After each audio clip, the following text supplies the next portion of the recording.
안녕하세요. 절대값TV의 명품PD 한PD입니다. 자, 오늘 이 시간은 코리안 뉴딜 그리고 아파트 시장의 어떤 상관관계, 자, 그것에 대해서 우리가 한번 살펴보겠습니다. 자, 오늘 정부가 코리아 뉴딜 정책이라고 발표를 했죠. 자, 이게 과연 우리 부동산 시장과 아파트 시장, 특히 아파트 시장에서 어떤 관계가 있을까? 제가 한번 고민을 해봤습니다. 어떤 점에서 과연 그 연관성이 있을까? 자, 지금은 변화가 심한 시대이다. 우리가 예상하지 못한 일들이 벌어지고 있다. 그러한 어떤 시대적 환경이라는 거죠. 자, 그럴 때 어떤 국가가 어떤 정책을 내놓으면 그것이 어떻게 작용을 할까? 어떤 그 심리적 영향을 줄 것인가? 자, 그런 것에 대해서 그것이 또한 시장에 어떤 영향을 줄 것인가? 자, 그런 것에 대해서 민감하게 특히 아파트 시장과 연관져 가지고 생각해 볼 필요가 있다는 거죠. 자, 그러면 그 뉴딜, 어떤 새로운 정책, 뉴딜의 어떤 역사부터 보고 코리안 뉴딜이 뭔가 또 근본적인 내용을 보고, 자, 그리고 아파트 시장에 어떤 영향을 줄 것인가. 자, 그런 순서대로 한번 살펴보시죠. 일단 그 뉴딜 정책은 1929년 대공황이 일어났을 때, 그때가 실업자가 1,500만 명이라고 합니다. 자, 지금 최근에 제가 알기로는 미국이 코로나 바이러스로 실업자가 2,200만 명이죠. 대공황 때보다도 지금 실업자가 더 많죠. 자, 물론 인구는 지금 더 많으니까 비율로 따져보면 대공황 때가 더 많겠죠. 대공황이 일어났을 때가 그 후보 대통령 시대 때였는데 1933년에 루스벨트 대통령이 당선되면서 이제 그 뉴딜 정책을 주도를 했다고 합니다. 자, 그때 한 유명한 말이 바로 이거라고 합니다. 자, 우리가 두려워해야 할 단 한 가지는 두려움이다. 그 두려움을 떨치라는 거죠. 그 어떤 대공황의 트라우마에 갇힌 국민들에게 두려워하지 말라. 자, 그런 얘기였죠. 자, 그래서 중요한 거는 뭐냐면 그 뉴딜 정책의 어떤 그 성격이 뭐냐면, 자, 그동안은 자본주의의 시장 경제로 가던 것을 국가 주도의 개혁 정책으로 이제 시장을 끌고 가겠다. 자, 그런 혼합 경제, 시장과 국가가 합쳐지는 그 혼합 경제의 형태로 가겠다. 자, 그러한 그 국가 주도의 개혁 정책이었다는 거죠. 자, 그리고 두 번째로 중요한 게 뭐냐면 통화 팽창 정책이었다는 겁니다. 이제 돈을 풀어대는 거죠. 국가가 주도해서 돈을 푸는 정책이었다는 거죠. 자, 그리고 생필품은 가격 정책을 하고, 왜냐하면 돈을 많이 풀면 인플레이션이 일어나니까 생필품에 대해서는 가격 정책을 했다는 거죠. 자, 그리고 채무자의 빚을 탕감도 했다. 자, 이런 정책을 했다는 겁니다. 루스벨트 시대의 어떤 그 뉴딜 정책에는 그런 내용들이 들어가 있었다. 우리가 눈여겨봐야 될 게 뭐냐면 통화 팽창 정책이었다는 겁니다. 자, 계속해서 그 뉴딜 정책의 어떤 성격을 보면은 국가 정책에 적극적 개입을 했다는 거죠. 자, 이번에도 코리안 뉴딜 역시 적자 공채를 발행해서 추가로 예산을 마련해가지고 투입하겠다고 하는 거 아니겠습니까? 자, 국가가 적극적으로 개입을 한 거죠.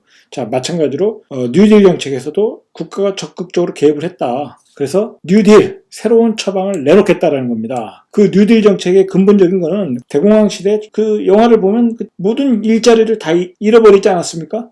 모든 사람이 일자리를 잃어버려가지고 일을 할 수가 없었던 거죠. 그래서 우리가 그 예전에 그 대공황 시대 사진을 보면 그 배급 받으려고 이렇게 서 있는 그런 사진들을 우리가 흔하게 볼 수가 있었죠. 자, 그런 실업자 구제 정책이었다는 거죠. 자, 그래서 민간 구매력을 회복시키겠다. 자, 그런 정책이었다는 겁니다.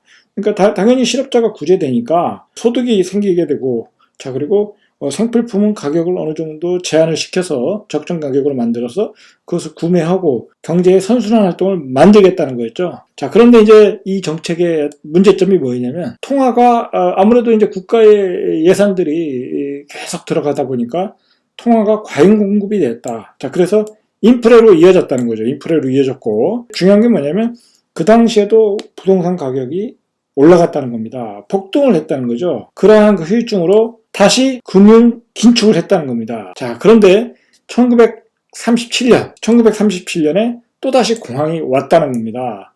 자, 이제 그때와 지금은 또 틀리죠. 지금은 막 무제한으로 양적 완화를 하지 않습니까? 근본이 이제 그 시대였기 때문에 무제한으로 양적 완화를 했던 시대는 아니죠. 자, 그렇지만 통화량의 과잉 공급으로 인해서 어떤 인플레가 일어났고 다시 긴축을 하니까 또 공황이 오고, 자, 그런 악순환이 있었다는 거죠. 그러면 코리안 뉴딜은 뭔가? 자, 일단은 정부가 이야기한 것은 한 90조 정도를, 뭐 자세한 내용은 또 있는데, 자, 그런 내용은 좀 생략을 하고 핵심만 보면은 90조 정도를 예산을 투입을 하겠다고 합니다. 대략 우리나라가 한 1년 예산이 한 450조? 500조가 안 되죠.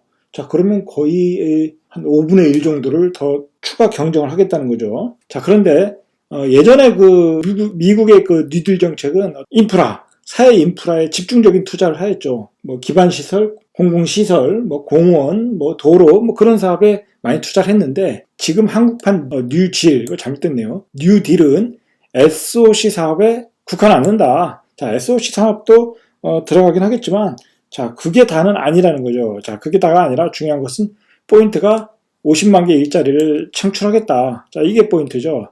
자, 그런데 일자리를 창출하는데 어떤 건설 뭐 그런 것보다는 앞으로 그 성장할 수 있는 사업, 그 디지털 인프라와 빅데이터, 자, 이런 사업에 투자를 하겠다. 자, 그래서 4차 산업에 대비를 하겠다. 자, 그래서 거기에서 지속적인 일자리가 나오길 바란다. 정부의 그 코리아 뉴딜의 어떤 방향 같아요.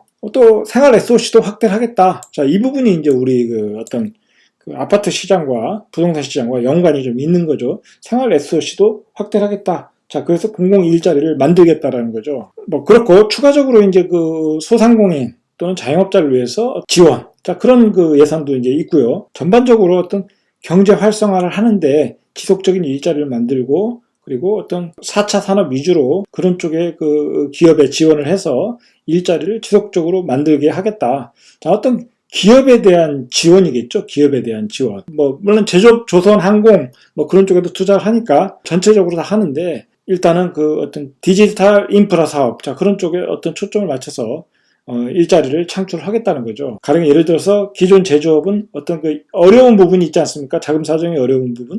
자, 그런 부분에 또 돈을 투입을 해서 고용 안정을 꾀하고, 그 다음에 첨단 산업 쪽에서 지속적인 일자리를 또 추가로 창출하고, 자, 그렇게 해서 한 90조 정도를 투입해서 자영업도 살리고, 제조업도 살리고, 첨단 산업도 살리고, 자, 그렇게 하겠다는 거죠. 자, 그러면 이러한 내용들이 부동산 시장과 특히 우리 아파트 시장, 우리가 관심 있는 아파트 시장과는 어떤 연관이 있을까?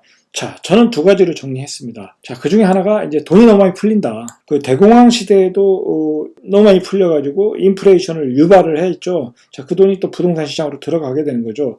어차피 돈이 많이 풀린다는 것은 어떤 그 양극화가 되는 거예요. 양극화. 풀린 돈을 많이 뽑아 먹고, 그리고 그 돈에 대한 레버리지를 이용할 수 있는 사람한테 그 돈은 다 가게 돼 있는 거죠. 자, 어쨌든 시중에 M2, 유동성 머니가 증가한다는 거죠. 자, 결국은 시장에 돈이 많이 증가한다. 자, 우리도 이 아파트 시장으로 돈이 흘러 들어갈 수 있다. 자, 안 그래도 미국의 양적 완화를 해서 달러가 많이 유입될 가능성이 있고, 자, 그리고 초저금리 시대이고, 돈을 또 앞으로 많이 풀겠다. 돈을 많이 풀어서 경기 부양을 하겠다는 이야기 아닙니까? 자, 그렇게 되면 삼박자가 갖춰져 있는 거죠. 삼박자가. 초저금리 시대에, 그리고 이 풍부한 유동성, 미국의 양적 완화. 자, 이렇게 삼박자가 갖춰져 있다는 거죠. 이 부동산이 상승하기 아주 좋은 환경을 갖추고 있다는 거죠. 자, 물론 이제 정부가 지금 강력한 규제를 하고 있지 않습니까? 정부가 이제 그 고가주택에 대해서 보유세, 종부세에 대해서 강하게 규제를 하고 있고, 그리고 법인 투자에 대해서 기획조사도 하겠다고 그러고, 예전과 같이 그렇게 녹록한 사항은 아니죠. 분명히 아닌데, 장기적으로는 분물이 터지는 듯한 그 시중의 유동성이 그냥 밀려오는 것을 과연 정부가 컨트롤할 수가 있을까? 자, 그런 부분에 대해서는 우려가 있다는 거죠. 자, 그래서 제가 생각하는 것은 뭐냐면, 실수요자, 무주택자들은 이런 게 요즘 그 아파트 시장에 이렇게 조정을 많이 받고 있지 않습니까? 강남도 이제 막 서로 팔려고 지금 하는 분위기입니다. 왜냐면 수천만 원 되는 보유세, 종부세를 감당을 못하는 거죠. 뭐 세 채, 네 채 있는 사람들도 투자로 들어간 사람이 많은데, 그런 사람이 세 채, 네 채 가지고 있으면 1년에 7천, 8천, 1억까지 다 종부세를 내야 되니까 이제 물량이 나오는 거죠. 자, 강남은 금매가 계속 나올 수밖에 없는 상황이라는 거죠. 자, 그러면 이제 실수요자들, 내가 꼭 강남에 들어가 살아야 되겠다. 자, 그런 사람들은 이럴 때가 또 기회가 되는 거죠. 자, 그런 매물이 나올 때가 바로 기회가 되는 겁니다. 자, 그렇게 보시고, 무주택자들도 당연히 이제 이렇게 금매가 떨어질 때는 사야 되는 거죠. 왜냐면 지금 환경이 어떤 집값만 떨어지는 환경이 아니라 뭐랄까, 시장의 유동성이 풍부해지는 시장으로 가기 때문에 언젠가 다시 집값이 또 리바운딩하기 쉬운 환경으로 갈 수 있다는 거죠. 자, 그런 점을 염두에 두시라는 거죠. 자, 그리고 또 두 번째로 중요한 게 뭐냐면, 결국은 이런 뉴딜 정책이 나왔다는 얘기는 그만큼 우리의 경제적 환경이 지금 굉장히 심각한 상황이다. 자, 그렇다는 거죠. 1930년대에 1929년에 대공황이 터지고 루스벨트의 그 뉴딜 정책이 나왔다는 얘기는 대공황 시대에 나온 거 아닙니까? 지금도 그러한 시기라는 거죠. 지금도 상황이 대공황과 같은 시기일 수 있다. 여러분 생각을 해보십시오. 여행업종 얼마나 잘 나갔습니까? 그 사람들 지금 매출이 거의 제로라고 합니다. 그 회사들이 언제부터 날지도 모르는 상황이라는 거죠. 자, 그리고 항공업, 우리 파일로트가 잘 나가는 파일로트가 지금 무급휴직으로 쉬고 있습니다. 실업자가 된 거죠. 반실업자가. 자, 그리고 학원 강사, 요번에 이제 프리랜서들도 학원 강사 프리랜서도 지원한다는 얘기가 나오지 않습니까? 그런 프리랜서, 그리고 심지어는 연예인도 지금 어디 가서 공연을 못 해요. 그렇지 않습니까? 지금 영화 찍어놓은 것도 개봉을 못하고 경제가 올 스톱이라는 거죠. 차라리 대공황 때는 그래도 영화는 보러 갔죠. 영화는 보러 갔습니다. 근데 지금 영화관도 갈 수가 없는 상황이라는 겁니다. 아주 대공황보다도 경제가 심각한 상황이다. 자, 그리고 얘기하지 않습니까? 코로나 팬데믹이 앞으로 2년 이상 갈 수도 있다. 2년 이상 갈 수도 있다. 그러면 우리 경제 활동이 2년 동안 동면에 들어갈 수 있다는 겁니다. 자, 그런 심각한 상황이다. 주식시장이 반등을 했다고 해서 경제가 살아난다. 자, 그건 절대 아니라는 거죠. 주식시장은 그야말로 유동성 머니에 의해서 머니게임이 일어나는 시장이다. 자, 그런 시장이지 절대로 그것을 경제의 어떤 경제 상황이 좋아지는 바로미터로 보면 안 된다. 자, 그런 얘기죠. 자, 우리는 코리아 뉴딜이 나왔다는 것은 두 가지 의미를 보자. 돈이 너무 많이 풀린다. 자, 그 돈이 너무 많이 풀리니까 아파트 시장을 자극할 수 있다. 자, 그리고 두 번째로 이 뉴딜 정책이 나왔다는 것은 굉장히 경제 상황이 안 좋구나. 자, 우리가 어떻게 살아야 될까 고민을 해봐야 된다는 거죠. 아끼고 줄이고 절약하면서 살아야 된다. 우리는 앞으로. 자, 그런 관점에서 우리가 코리아 뉴딜 한번 살펴봤습니다. 이상 절대각 TV의 명품 PD 한 PD였습니다.